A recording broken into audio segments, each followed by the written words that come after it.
Welcome to the Pompey Politics Podcast. I'm Ian Tiny Morris. And I'm Simon Sansbury.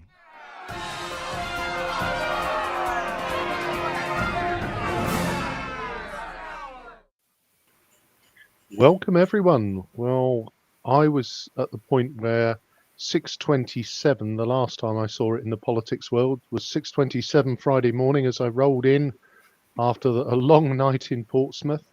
And we weren't going to do a show this week, and we decided to pivot completely. And rather than doing a small, slightly leisurely show, we have got a cornucopia of guests. And as it was, some say, the night of the long knives up in Havant, we have got a plethora of guests joining us from just up the A27, Simon. Yeah, we have indeed. After basically having an easy night of it Thursday night into Friday morning, and thinking we'd just doze off really. What turned into a simple conversation about how did the results go actually has morphed into let's see how many people we can pile into one podcast. So we are joined with some freshly elected and re-elected councillors from Havant that have joined us live at the moment. We've got some recorded interviews, and we'll be joined. We've got some recorded interviews to come from Charlotte Gerada, the leader of the council group, Labour Council group on Portsmouth City Council, from Paul Whittle of Fareham Lib Dems, and from George Madgwick, the leader of the Portsmouth Independence Party. And we'll be joined later live by Steve Pitt, the Lib Dem leader of Portsmouth City Council. But with us now, we have the eponymous pairing that is Paul Gray and Mark Coates of Hayling East and Hayling West. We have Sharon Collings, who has joined us. I'm sorry, my brain's gone. Is it Leigh Park Ward? Leigh Park Central and Wesley. Thank you. Sorry. And Grainne, who has been re-elected in Emsworth, unless my memory is completely gone for a wobble. Yes, I've at least got 3 out of 5. So we have a packed show. Welcome everybody. Thank you. Thank you. Thank you. So without further ado, let's. I guess we'll turn to kind of matters in Havant. So, what is it that residents were telling you in the run up to Thursday's election, and that you feel actually led to the result that saw you elected? And if I'm going to get them out of the way because they're the most troublesome. If I can go to Paul and Mark, but direct that first at Paul. Yeah, thanks, Simon. I think this year what we were hearing more than anything was really an endorsement of what I was saying to the public last year and what there was a general mood and feeling about. And it was nice actually this year to be able to build on the success of last year and having been a councillor for a year, and effectively able to go to the public and say, you've now seen the difference. Obviously, with the all-ups, there were 3 Lib Dems on the ballot paper, and fortunately, the people of Hayling West rewarded us with all 3 of those positions. But it was very much a continuation of the theme and what I've been saying for a long, long time about Conservative monopoly on Havant Borough Council and how it produces complacency. And certainly the residents agreed with that. Here we are. I have to say there was definitely a theme of years and years of decline, and that's a tricky one to fix. So after decades of decline, mushrooming housing and reducing infrastructure, we can't really come in and fix that quickly. But I think there'll be some understanding regarding that from a number of people. And of course, that reduction of budget, about 48 million, I think, 48 billion to 27 billion nationally. That funding just got reduced by 40%, and we're left with only 15 million a year. In Havant, so there's not going to be easy fixes there. However, there was also the matter of the flooding, which I think I mentioned to you before, Simon. On the 8th and 9th of April, we had that nearly a 6-metre tide. Well, it was literally. I mean, some people will have seen the video from Will Furrow. We sent Will out in it because he was out and about anyway, helping people. And one of yours is Coast Guard, isn't he? Yes, yeah. And we've got a Coast Guard. We've got Will Furrow who went out and lived basically in the flood. And again, actually, it comes back to that whole point you mentioned that. But again, that complacency and that neglect, there was a noticeable difference across the community from how the Conservatives were reacting to it and trying to pass the buck, and actually how you would have seen both myself and Mark responding and our now elected councillors. And we got underneath as well some of the causes. I mean, it has all just compacted. You know, the local attitude, the national one. There's been a 50% reduction in what the EA have had in terms of their funding 14 years ago. And it's noticeable. One of the problems that we had on my side up at Marine Walk, we had 31 houses flooded there as a result of that tide. Sorry to interrupt you, Mark. Something's gone wobbly with your microphone. You sound like you are now talking under that tide. Oh, okay, yeah. Well, I don't think so. Put something on the microphone. I wanted to make it realistic for you, you know. That's a great 4D adventure. Let me go to Sharon and to Grainne and hear what they've got to say. Just to give a bit of context, though, quickly first to our viewers and our listeners.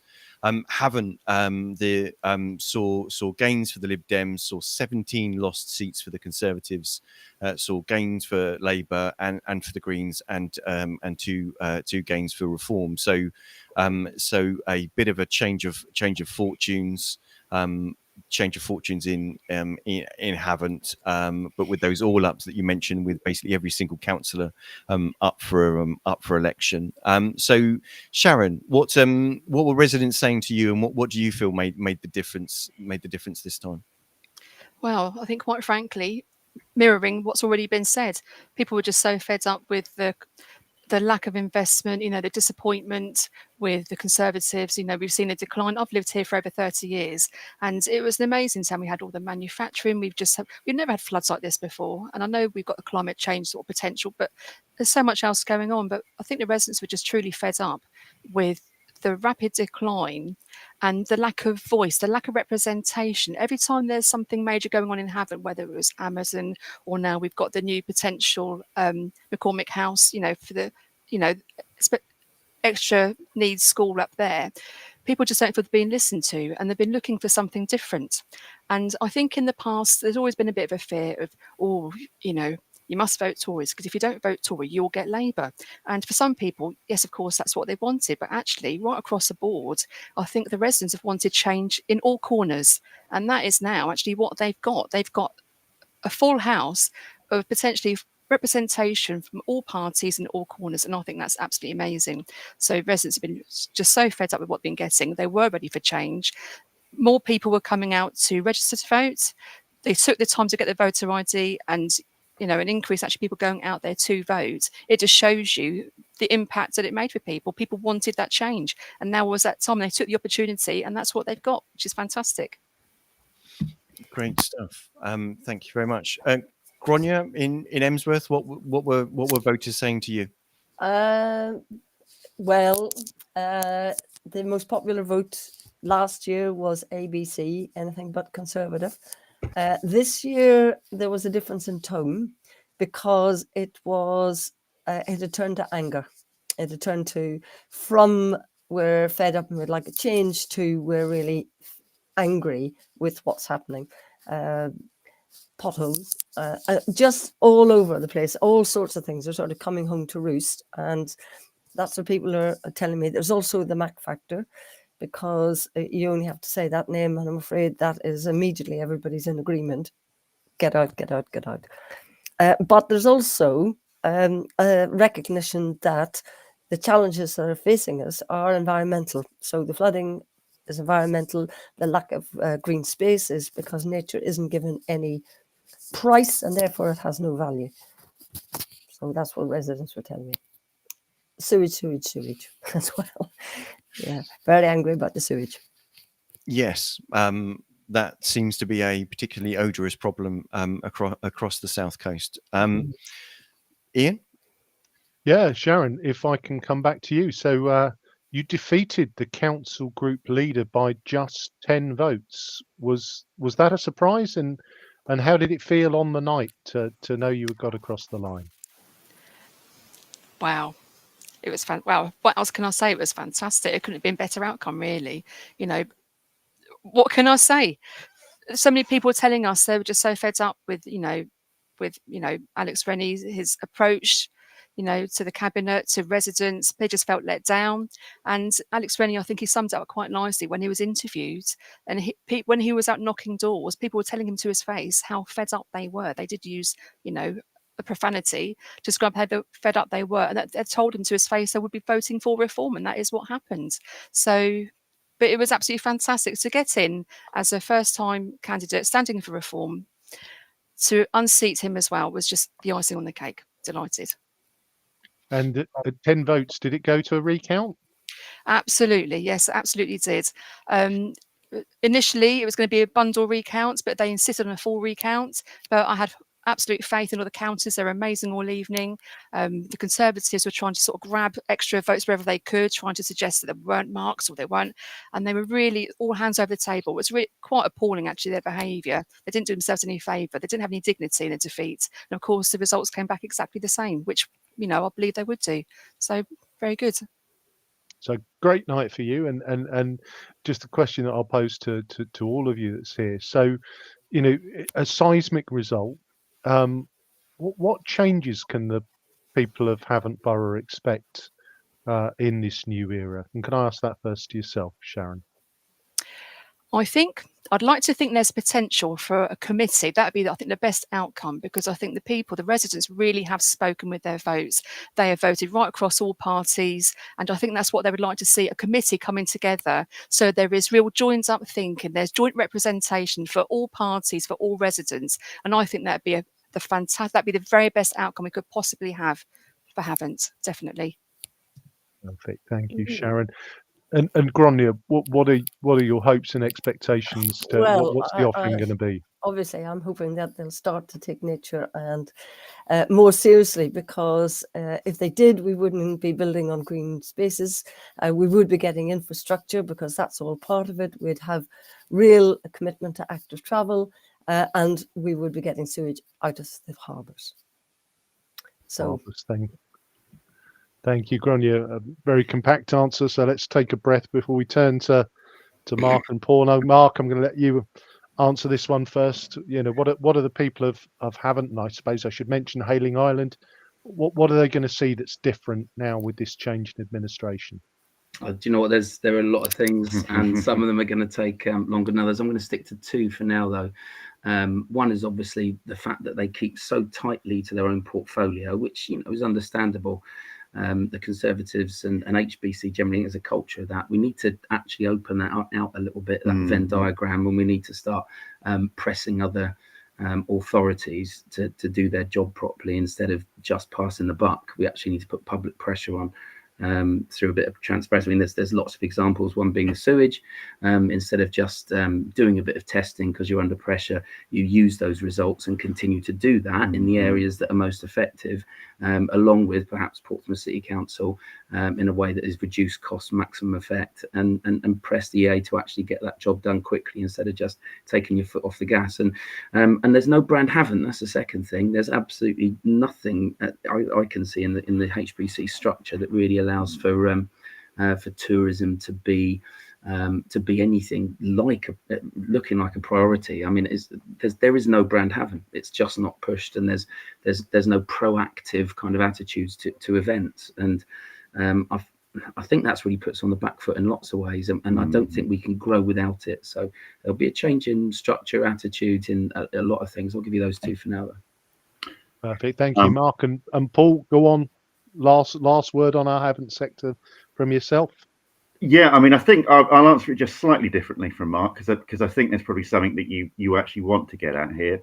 In terms of the future of administration, whilst it's not clear at the moment, the numbers, you two guys are experienced enough to know what those numbers mean. The reality is that for a long time there has been good cooperation. There was good cooperation between the three opposition parties last year.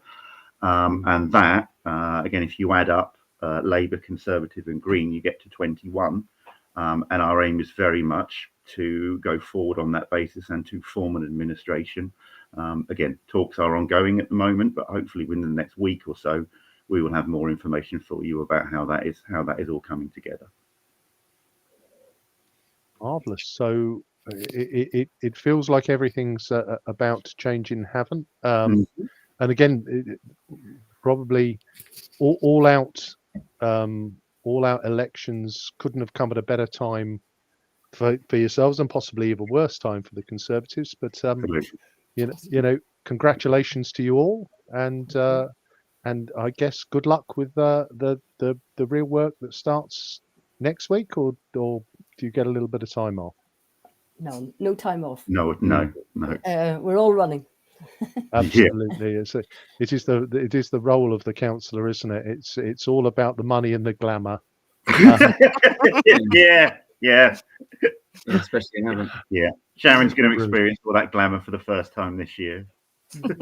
Well, I have to say, when I tuned in earlier, I kept spotting his grey hairs, and I'm sure I didn't have them before Thursday. You wait till the end of the year. Yeah. Oh dear, oh dear. Yeah. And I'm actually only 21. You know, I looked all right this time last year. Wow, how about that?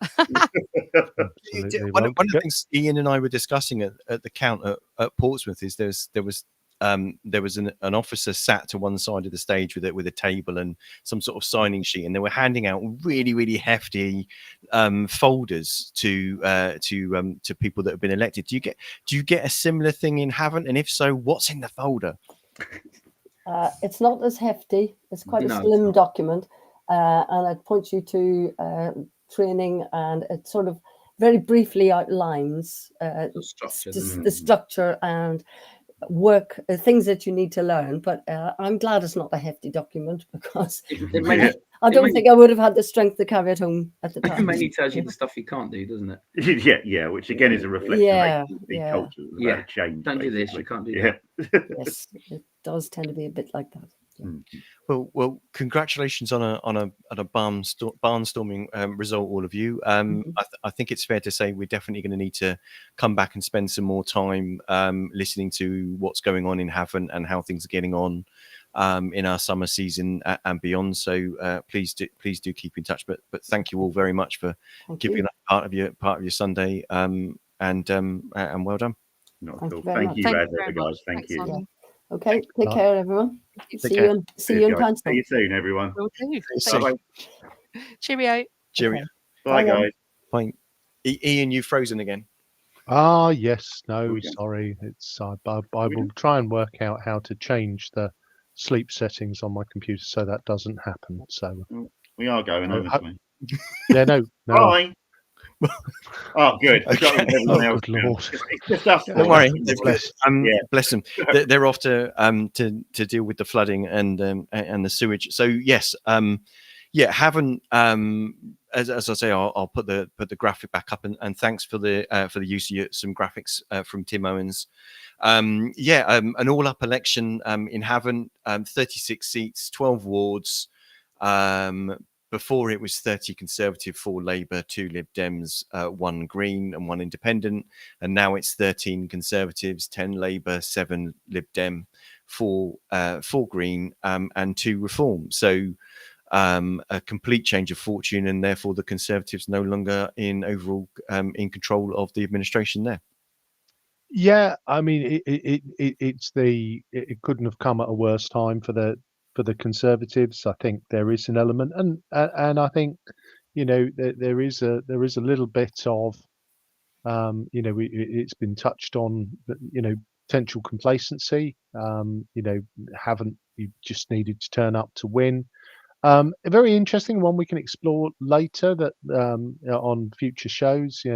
Paul indicated that it looked like it might be a three-way alliance of the Lib Dems, Labour and the Greens coming together.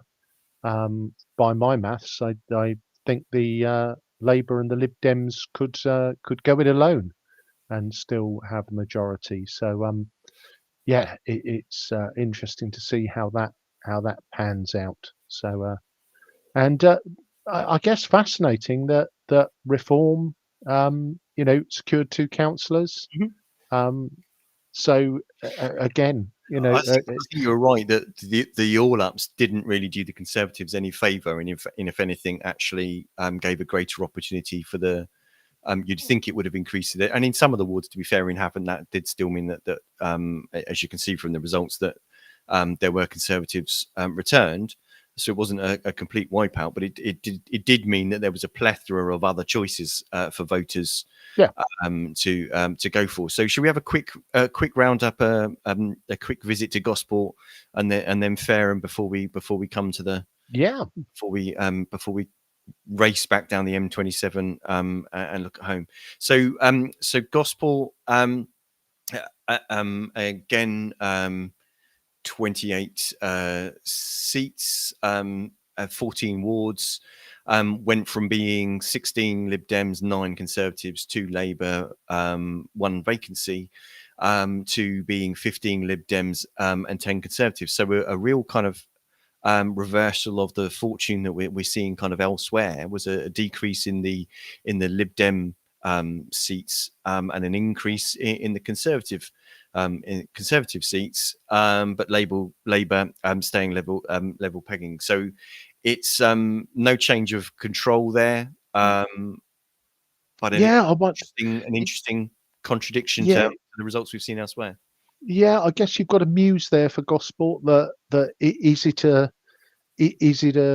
kind of interesting, and we'll get on to Portsmouth in a minute, but it would appear a little bit of a pushback there against the party of control, the party of kind of that have been running the local council.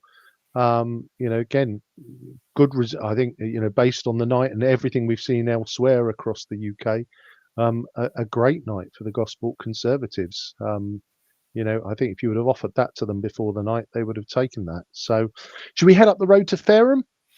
Yes. Let's have a look at Fareham. I'm just trying to make sure I'm looking at the right right graphic. So so Fareham, some Conservative losses, Labour gained 1, Lib Dems gaining 4, so doubling their share on the council till 8. And what that looks like as a before and after picture. So before, it was so again, they had some all ups there, and you'll hear that from the clip with Paul. So 31 seats before the election, 15 wards, 24 Conservative, 4 Lib Dem, 3 Independent, and then the election meant that there were 32 seats in 16 wards, of which there are now 22 Conservatives, 8 Liberal Democrats, 1 Independent, and 1 Labour. So Independents going down, Conservatives going down.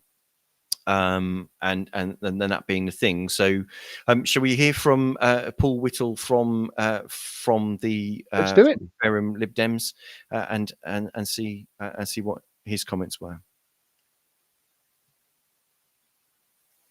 So until last week, Fareham was 31 seats, and following a significant number of boundary changes affecting Fareham Borough Council, it was an all-up election this year for 32 seats. So 16 wards with 2 councillors in each ward, and therefore this hasn't happened for quite a while, and was an opportunity for the people to express their change across the board, as you might say. Well, first of all, we're absolutely delighted to double the number of seats for the Liberal Democrats on Fareham Borough Council from 4 to 8, and behind it has been a significant message from the residents of Fareham. We've heard that clearly as we've been preparing for the election last week, and I think the mood is change. I think that's the overriding impact. So apologies, there are some tired of issues with the the existing feed arrangements and want the to online see recording. significant new direction. Now, of course, the Conservatives will still be the overall majority party and therefore running the council in large part, but we will be an effective opposition, I'm sure. And I think that's a general direction of travel. And that the residents want a lot more listening. They don't feel they're getting their voice heard adequately. It's true to say that the current Borough Council does have a number of community engagement activities like CAT meetings, which are community opportunities for the residents to meet with the Borough Council representatives, the councillors. But people want more of that, and they want more trends, they want more information to be shared. And one of the things that the Liberals are keen to is more local impacts in communities at the local level. People tell us that they want to see the little things to be done, not just the big glitzy shiny projects that have been taking place over the last 10-15 years. through the Conservative administration, and we'll be keen to make an impact on that. Having said that, there is also the Fareham town regeneration. That is a big project, but it's also a significant one for the whole of the borough. And we're absolutely delighted that we've got two excellent councillors elected in the town centre area who we hope will be really energised and take part in the Fareham town regeneration projects. Well, I think I'd refer to the way in which the Borough Council local election has just panned out. And by that, I mean that the Conservatives actually only took 46% of the votes, and yet they're going to have 22 out of the 32 seats. Now, the well-informed listeners will work out that what I'm referring to is, of course, proportional representation as opposed to first past the post. And if you calculate what that 46% would mean, that means that the Conservatives would only have 15 of the 32 seats, which of course is not a majority. So the other parties like ourselves, Labour, Greens and so on, really would have expected to have more of a voice for the people of Fareham under PR system. Why do I mention that under the parliamentary general election? Because that is clearly the mood of the people. And what we see across the Fareham and Waterlooville constituency, with Suella Braverman as the current MP for the current constituency, is that there are significant areas across the Fareham and Waterlooville constituency which are now turning, particularly Lib Dem yellow, but are turning away from the Conservatives. So I think watch this space with really keen interest, because we could be in Tory collapse, Tory landslide type territory, which would be almost unheard of in what has always been considered a safe seat for a Conservative MP in Fareham. And it will be jolly interesting to see when the general election is called that how people, whether they continue with that mood and that attitude that they've been expressing to us so strongly during this local election campaign. Yeah, so again, my apologies for the issues we had with the recorded interview there with the technology. So, yeah, a bump for the Lib Dems in Fareham. They're looking forward to a general election whenever that comes. Yes, with a but, isn't it? I think there is an element of, look, great night for them. They've gone from 4 to 8. You're right to celebrate that. I think equating that with a potentially Fareham changing from blue to yellow, I think is a little aspirational, because again, if we look at the numbers for Fareham, the Conservatives still have, was it 22 or 32 councillors, which is a pretty healthy majority. So yeah, I'm not too convinced that you don't think the foundations need underpinning just yet. I don't think the witty and charming Ms. Braverman is going to be too concerned based on those results that she won't be back in Parliament whenever the general election comes. Okay, well, okay, so moving on from Fareham, and thank you very much for giving us your time this morning, Paul. That was really helpful. My apologies again about the technology there, but hopefully everyone could get the gist of what you were saying. So moving on to Portsmouth. I wasn't going to say the big issue, but the big one, and we are joined by Lib Dem group leader and leader of the council, Steve Pitt. So good evening, Steve. Okay, we can't hear you at the moment.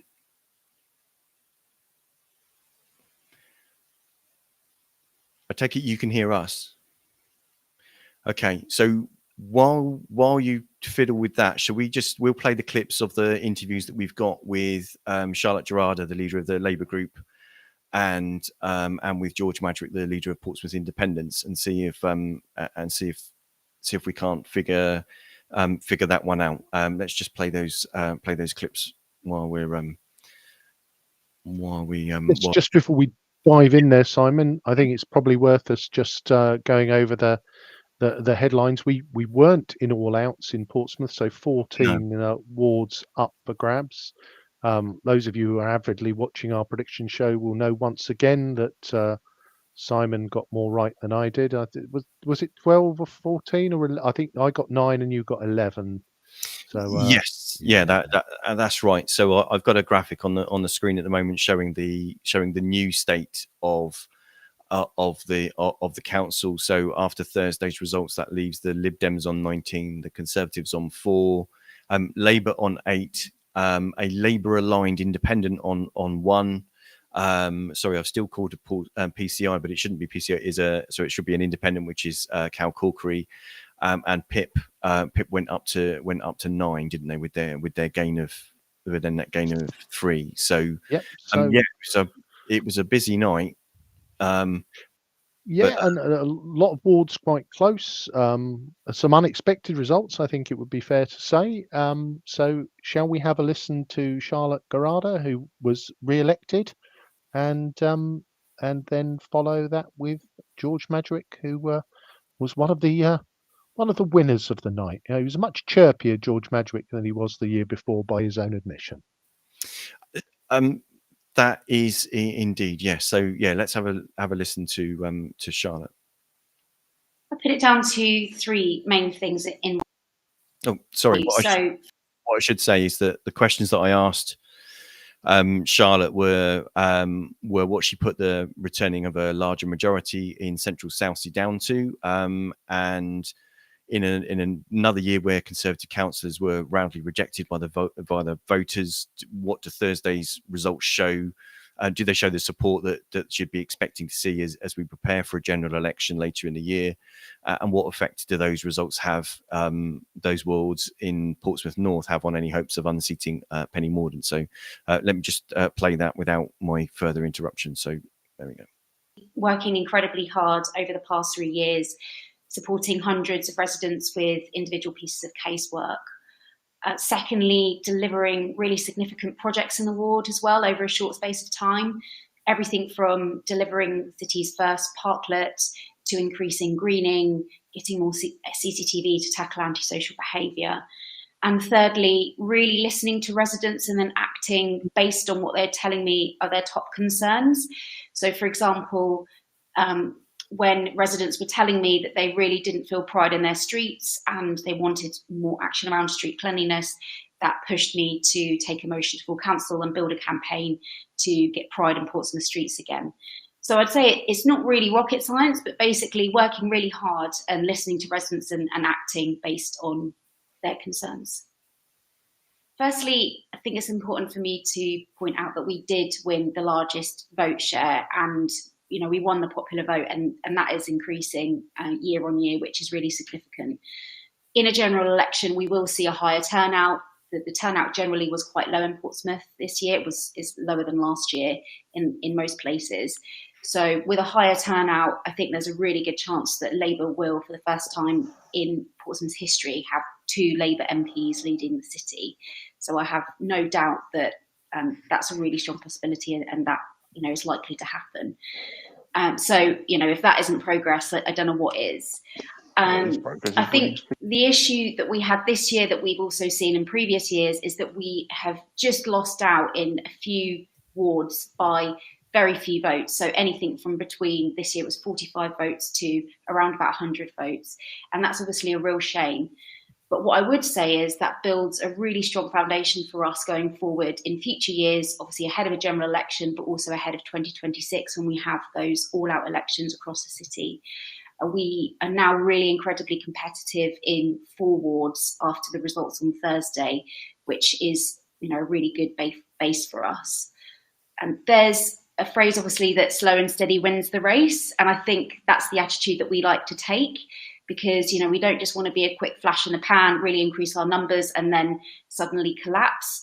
We don't mind the approach of growing slowly and steadily and putting out our positive vision for Portsmouth and seeing that over the long term, voters really buy into that and think that, what the case that we're making is important and that people believe we'll do a good job of running the city. So I have no doubt in that. So I think we've built a strong foundation for the long term. we had a really positive vision that lots of residents bought into, and I have no doubt that we will keep progressing ahead of the general election. So I think it's important to point out that the local election versus general election, two completely different elections, and we know that people do vote differently locally to nationally.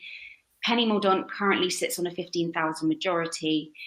So given current polling, the direction of travel in terms of our vote share in Portsmouth, it's very clear that it's very likely that we are going to take that seat at the next general election. I have no doubt about that. Given the situation in Portsmouth North and the growth of the Portsmouth Independent Party, it could be that they choose to stand a candidate in the general election. It could end up being a three-way race. But I know that Amanda Martin is an incredibly strong candidate. She's campaigning very hard. I know that will only increase as the weeks run up to a general election. And we are getting really positive feedback on the doors about Labour and obviously people being sick to death of the Conservative government and wanting a change for their local area and also for their country. I would say, because obviously I've done a lot of door knocking in Portsmouth South and also in Portsmouth North, we've spoken to literally thousands of people in the run up to the local election. In Portsmouth South, whenever I knock doors, a lot of people speak highly about Stephen Morgan. I've got former Conservative voters, people who don't usually vote, and they say, what an amazing MP he is, how many people he's helped, maybe personally. They love what he does in Portsmouth. We don't ever get that response in Portsmouth North. That's hand on heart the truth. There aren't people coming out saying, oh, wow, Penny Mordaunt really helped me and therefore I'm going to vote for her.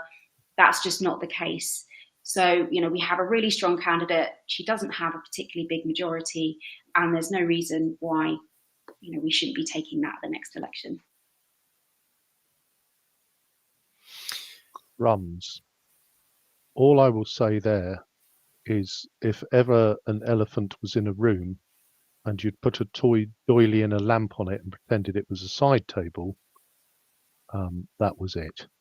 I get that the Labour leader for the area's got to be optimistic about the future, but when their prospective parliamentary candidate got beaten by the independents, I'm not sure I share her bringing endorsement of how it sounded like it was going to be a foregone conclusion that they would win Portsmouth North. But there you have it. Okay. Interesting. How are you doing, Steve? Are you still there? Can you hear me? We can, yes. Yes, the problem I've got now is that whereas my camera was working fine before, it now appears not to be. So I'm not quite sure what's going on there. Okay. Well, shall we just imagine you? And as long as you can hear me, I suppose that's something. We'll deal with your disembodied voice then. So yeah, I don't know. Very strange. I don't know if. Well, thank you for bearing with the technical foibles. I don't know how much of that interview. All of it. Okay. Yeah, I did hear all. Yeah. Did you want to make any comment of it, or should I play George's? Well, I don't understand it, to be perfectly honest. I mean, it's a brave attempt to cast a completely different version of reality than actually happened on Thursday. Let's leave it at that. Okay. Let's hear what George had to say. And I'm just going to get that up. No, sorry, just loading that now. Yeah, I mean, as you know, it was a great night for us. And yeah, for Paulsgrove, for me, it was difficult because I had no competitors, as you know, really fighting to take that crown off of me in Paulsgrove. And so I kind of had a personal battle with myself because I wanted to. I thought, well, I've got to have a target of something. The thing is, with success, you have to have aims and targets, and you can't be complacent. And I think we've seen over the years how complacency within wards and politicians actually ends to not winning. We all know in Hilsey, Frank Jonas was an absolute legend. And I think even since he's not been a councillor, he's still coming to council meetings. But the complacency of running an election that year lost him the seat. And I've always been conscious of that. So for me, my battle was to be the highest voted councillor in Paulsgrove's history, which was before me was 62.8%, which was John Ferret back in 2012. And that's the biggest vote ever. And obviously we managed to get 64. So that was the battle I was having. And in Hilsey, we had the drive of turning Hilsey independent fully for the first time. In Cotner, we had the ability or the drive to get the majority of the councillors in Cotner for the first time. Cosham for us, or for me, has always been a target seat. And I know that people have never seen that over the years because we've never actually fought for Cosham. But the plan, and I think it's interesting because Ian mentioned on the podcast on Thursday evening, Friday morning, that it's strange that we've never ever gone for Cosham. But I think we always wanted to. It's just about having the right candidate. And that's no disrespect to our previous candidates, but you know what I mean when I say the right candidate, and Derek lived in the area. He worked in the area. He's very well known. He would be a very good councillor, and he was the right candidate to get behind to win the seat. So our continued success isn't necessarily, I think, about anything special, other than people starting to realise across Portsmouth now that we're a serious party. We get seriously good results. I mean, you only have to look at Paulsgrove and Hilsey to see, after a couple of years, how things do improve under an independent council. And now Cosham's going to have that ability to see that. So I think our continued success is basically based on the work that we do throughout the year, the successes we have, mixed with the right candidates at the right time, and mixed with a really strong team that campaign heavily. And I think that's the success of the Rise. We're just local people that help local people out. It's simple as that. It's a difficult one, isn't it? Because obviously if Liberals decreased a few seats, then you would say that it would mean a hell of a lot. Unfortunately, an increase doesn't mean too much when the minority administration party also increased, and they had a great night as well. I think we can all agree that I think basically everybody in that room, including the Liberal Democrats, were expecting a net loss rather than a net gain. And the fact that they managed to not only retain their seats but increase was very impressive. So, all the dynamic changes for us is the fact that we now lead the opposition. We're now the lead. I'm now the leader of the opposition, which is crazy for a party that's only 2.5 years old. So that's how the dynamic changes, that you've got a new leader of the opposition, but you've got a leader of the opposition that can work with all parties. And I think that's the dynamic change. If you're asking what's the main dynamic shift, we all know Liberals are going to be the administration come 2 weeks' time. There's no... If I put my name up to run the administration, there's no way Tories and Labour are going to support each other behind me and elect each other into cabinet positions. We know it won't happen. Let's be real about it. So, Liberals have got the numbers. We haven't. But the new leader of the opposition has changed. The new leading group has changed, which means the way that we do things has changed. Now, I will be the negotiator between the opposition groups. I will kind of try to bridge some of those gaps. So whereas before Labour would massively struggle working with Tories, or Tories would massively struggle working with Labour, I'm hoping to bring the oppositions a bit more united, because Labour supporting an independent or Tories supporting an independent is not as controversial as the latter. So that's how I think the dynamic will shift.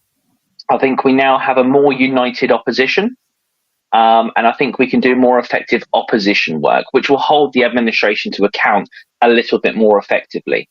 And I think that is where the dynamic shifts will change. Okay. So, any thoughts, Steve, on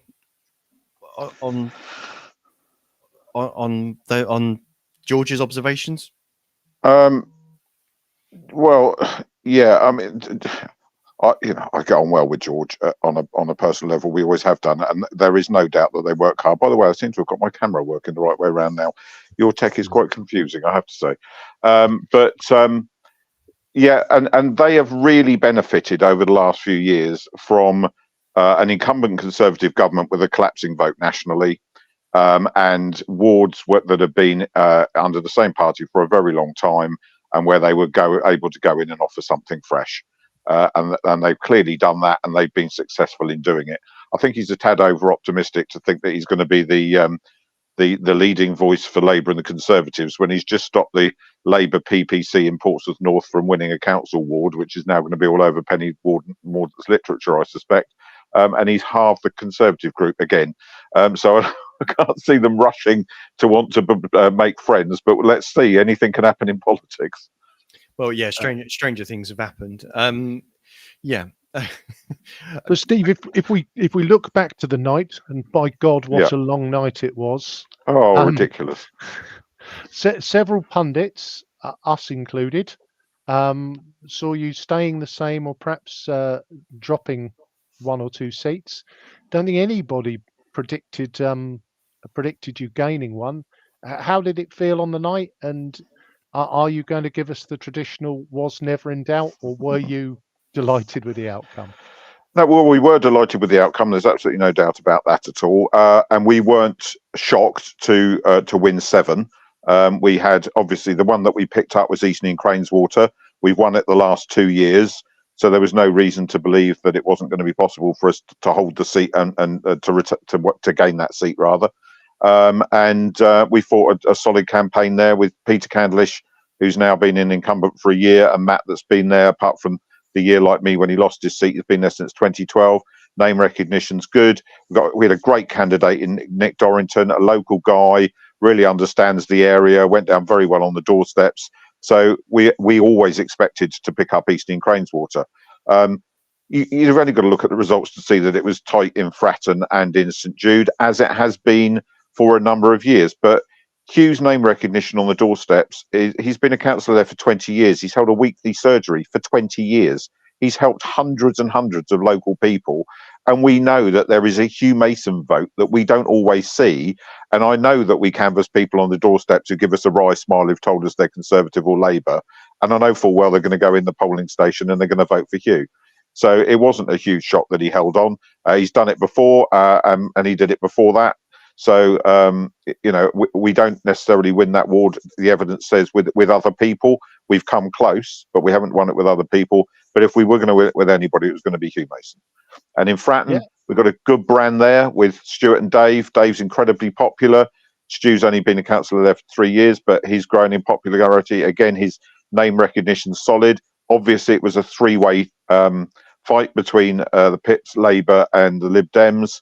But we were pretty confident on the day that we'd hung on, and all our feedback was that the result that we ended up with was what we were going to get. We're obviously disappointed for Felix and Central Southsea. We recognise Charlotte's got a strong brand, and Labour carried on working there into the evening. If they hadn't, it might have been a bit different, maybe. And I guess we need to should really touch on your home ward of Milton, because the last 3 years the numbers, just because there were 3 yellows there, it was only ever a few percentage points. But Kimberley absolutely romped home on Thursday. Again, are you going to confidently tell me you always never in doubt and you were expecting that margin of victory? I don't think any of us, including Kimberley, I think is watching, we're expecting that margin of victory. We were comfortably expecting her to get back. She's a really popular local councillor.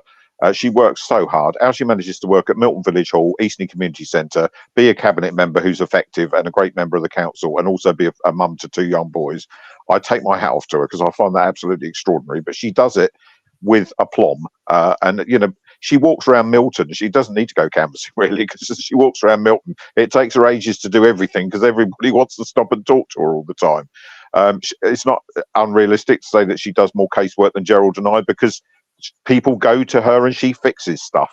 And that's testament to her. But yes, it was a big result. I think, to be honest, and I'm going to be really blunt here, part of it, and only part of it, was the nonsense that's been going on with the other parties pledging to build Lidos at Eastney or Southsea or both. I'm not quite sure what that pledge was. And Pitt saying that they would keep Eastney swimming pool and build Bransbury Leisure Centre, and the Conservatives trundling around saying save Eastney pool, when there's massive silent majority that we know were there because of all the surveys we've done and the canvassing we've done, and that surveys we've done ourselves as well as the council. 3/4 of people want the pool. So the other party stupidly listened to a very vocal minority on social media, and the electorate went to the polling station and said no. Perfect. A stunned silence from you both. You don't get that very often. No, I know. And to be honest, again, we as you know, we watch and we look, and there's an element of yourself. You've been dogged by Poolgate in the past, Steve, but I think it was all fairly fairly obvious to see where that was coming from, and probably where it would end. So Yeah. Simon. So that increasing one it edges you closer to, but not yet reaching that overall majority. Yeah. With now Pip the official, as in numerically, then officially the opposition. What do you think that's going to change about how things will work inside and outside of the chamber? I don't know yet, because actually over the last year, because I've only been leader of the council for a year, but over the last year, does it feel only a year, or does it? No, it doesn't. Certainly doesn't. But I would say I think I've established a positive working relationship with Charlotte and Simon and George. George and I know each other from outside politics for over many years. Before every council meeting, there's a group leaders meeting. There hasn't been a crossword in any of them. When they've come to me with specific problems, I've tried to fix them. When their councillors have come to me with specific casework issues that they think have got stuck and the officers haven't been responsive, I've intervened and got them fixed. And no, I haven't gone on social media and said, I've done this, I've done that in so-and-so's ward. I've just quietly fixed it. So I hope that I've sent the message to the others that they can work with me, that I'm reasonable, that we can have adult, intelligent conversations. So will the dynamic change significantly? I hope it doesn't need to, really. And that, we are able to have sensible conversations with the independents, and we have done throughout. And I think I've tried, and if you look at council meetings over the last year, we've tried really hard to take all the heat out of stuff. With apart from the former councillor for Cosham, who sadly lost his seat on Thursday, which absolutely no one will mourn. The situation overall has been a lot more positive, a lot calmer, a lot less shouty, and I think that's benefited the council, and therefore it benefits the people of Portsmouth, because they're hearing more adult debate and more sensible discussion on issues that matter to them. If we turn our attention to national politics, Steve, and link it back to the election, how much do you think the national politics agenda affected the outcome in Portsmouth specifically? In Portsmouth specifically, when you look at the Conservatives, and obviously a lot of Labour literature, and Charlotte mentioned it quite heavily in her piece. There was a lot of focus on national Labour. Was the result really, the two winners were yourselves and Pip? Was that much more about local issues, or how do you feel the sort of national picture had a bearing? Well, obviously it did have a bearing, but it is also about local issues. I know Pitt put on their literature that it's all about don't pick the national parties, but we're Portsmouth Liberal Democrats.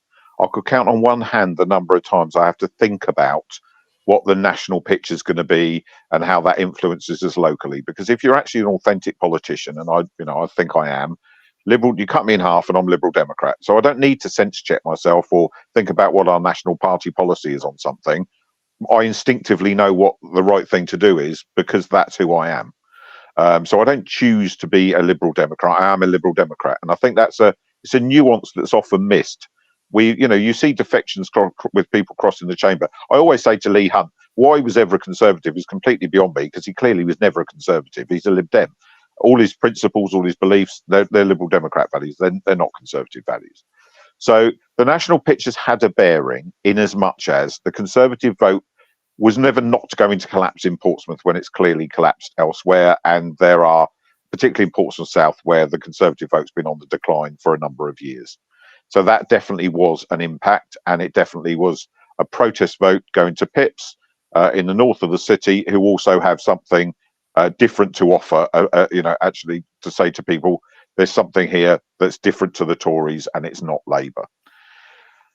The elephant in the room is, and I will come back to it now, despite what Charlotte said earlier on, the PPC for Portsmouth North for the Labour Party failed to win a council ward where they've won it in the previous 2 cycles. How you can possibly cast that in any other way, in that was a disaster for Portsmouth Labour, I don't know. I admire her desire to put on a positive front, and in her position I do exactly the same thing. But let's face it, Labour failed to win a ward they've won the last 2 cycles with their PPC, who is going to be in a general election campaign in a few months' time. In the south of the city, they held 2 seats because the wonderful Kirsty Miller, who left Labour over the way she was treated, or how Cal was treated, to which I took personal offence at the time, even though, you know, my politics are very different to theirs, but they're 2 very effective and hard-working local ward councillors embedded in that community, and the way they were treated was outrageous. And Kirsty standing down is a loss to Portsmouth City Council. Let's be really clear about that. If she'd stood, she'd have won. She didn't, so Labour stepped back into a space that had been theirs before she left the party, and therefore they took that seat back. But it was their seat, really. So they made no progress at all in the south of the city in a year that Stephen Morgan's up for re-election. So Charlotte acknowledged it herself. People vote differently in local elections, and I know that. But I also know that people are not rushing to Labour with enthusiasm. They are rushing away from the Conservatives. And the only place they've got to go under first past the post in lots of places around the country is to Labour. And, you know, our group leader in Fareham said earlier on, quite rightly, first past the post isn't just wrong, it's fundamentally undemocratic and unjust. And there is nobody that can ever, I know you will, Ian, but the point is you cannot justify it. And all this nonsense about, well, it creates strong governments. Democracy isn't about strong government. It's about the representation of the people and making people behave like adults and working together. And if one party does not have the support of the majority of people in the country, it has no legitimacy and no right to rule. So there's a whole mixed bag of stuff going on here, but the natural place for people to go away from the Tories is Labour. Labour are going to win the next general election, but they're not running to the Labour Party with any enthusiasm whatsoever. And I do feel, and I am seeing increasingly now, that people are starting to question how the MP for Portsmouth South can always vote for Jeremy Corbyn when Jeremy Corbyn's leader of the Labour Party, and always vote with Keir Starmer when Keir Starmer's the leader of the Labour Party. And they're starting to ask what he actually fundamentally stands for, that he's not just the choice not to be the Conservatives. He is popular. He's a nice guy. He's very good at going out and doing the media and the glad handing and building that brand for himself. There's going to be a lot closer scrutiny on that brand over the next few months. And that's going to be interesting. Charlie Murphy, our PPC in Portsmouth South, challenged him on a couple of things in the last week. Absolutely legitimately.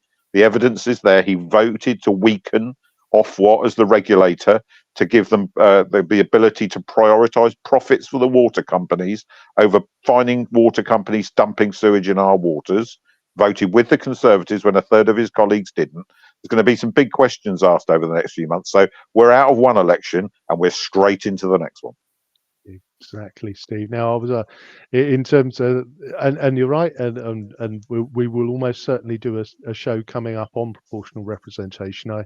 I think you might find my position has changed now. I have no party at all to support. No, and so there is a little element of. Well, you'd be welcome in the Lib Dems, Ian. You know, I'm not sure that I would, but I will take that as an offer. Anyway, Steve. So I guess final question for you, just as we wrap up, as the person who's going to be leading the council and has that focus, you know, and let's be honest, seeing as you've said, unwelcome, you know, the administration has done a great job in keeping the books balanced, managing those cuts. And, you know, I think every political party acknowledges that is not an easy job to do. As the leader of the council, as we look out over this next year, you know, do you feel that the general election it has the risk of becoming a massive distraction from the business of running the council? Not for me. I'm 100% focused on leading Portsmouth City Council. That's my number one and only priority. I'll obviously want to get involved and help with the local campaign here as much as I can, but that's not going to dilute my time or focus. We've got a lot of big things that we need to deliver. And on those big ticket things, it's really important that all of the parties can be aligned and come together to work in the best interests of this city. So what I don't ever want to do is where there are big things like City Centre North and the houses that we want to build up there, where there are things like the relocation or reuse of civic offices, Horatio in Leamington House, those big things, the cost of living crisis, getting the local plan through. We need to work cross-party on that. So not having an overall majority helps to hold us to account too, and I welcome that. I don't mind challenge in the slightest. We are a party that listens, and I have listened a lot over the last year to what the others want. So my focus is on making sure that we are on a direction of travel that is firm and clear, and that around those big ticket issues, we are all aligned on it politically, because it's too important to have flip-flopping in Portsmouth. It will hold us back. There are a number of areas that I particularly personally want to focus on this year. I'm fed up with the moans about Commercial Road, which I understand, but we are not the main landowner there and we don't own the shops. But I am determined to get the retailers into a business improvement district arrangement. I've already got the right noises coming forward. We've put £100,000 aside this year to make that happen. A bid is the way to start improving that area. I want the public realm cleaned up. I'll make no qualms about the fact that I'm not happy with the way it is, and I've been moaning about it for a long time. I want the fountain fixed and working again, and I want the place to look cared for. It's my city too. I grew up here, and I'm not happy with the way it is, and I'm going to try my level best to do something to change it. We've got a pop-up shop in Cascades. We want to grow that. We've got a new enterprise centre opened up at the north of Commercial Road, and that's already got an anchor tenant in it, and loads of applications coming in. We'll influence around the edges where we can, but let's not ever pretend that any different than that Gunwharf, when it opened, wonderful and brilliant as it is and successful as it is, meant that those brands had a choice of where they were going to go, and Gunwharf's becoming their number one choice. So we need to reinvent Commercial Road by having influence and trying to persuade those people who are sat on empty properties to subdivide them into smaller units to help us get independence onto that high street. That's a big priority for me in the next year. Marvellous. Thank you, Steve. We have run out of time, and really appreciate you taking some time out of your Sunday evening, because I know it has been a grueling campaign for everybody, and we only came in at the last minute. So thank you. You've been listening to the Pompey Politics Podcast. I've been Ian Tiny Morris. And our guests have been, oh crikey, I'm not going to list them all now. So our most recent guest has been Councillor Steve Pitt, leader of Portsmouth City Council. I've been Simon Sansbury. We'll be taking a short break, so please do make sure you are subscribed to us or follow us on Facebook or subscribe to us on YouTube, so you know when our next episode will be, but we'll be back on June the 2nd.